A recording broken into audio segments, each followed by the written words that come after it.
Berapa kali perlu makan dalam sehari mengikut Islam? Tidak ada sebarang hadis yang menetapkan kena makan 2 kali, 3 kali. Ini semua ni irsyad, petunjuk daripada ulama. Ulama kata orang sufi ni dia makan sekali sehari. Kita ni orang fiqh, orang syariat ni makan 2 kali sehari. Dan lebih pada itu tidak haram. Ingat Allah bukan marah kita makan acak, dia marah kita makan banyak.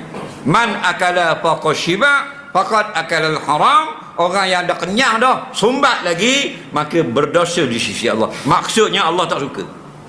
Jadi baca dalam Islam kena faham, bukan dilarang makan sedap, dilarang makan banyak.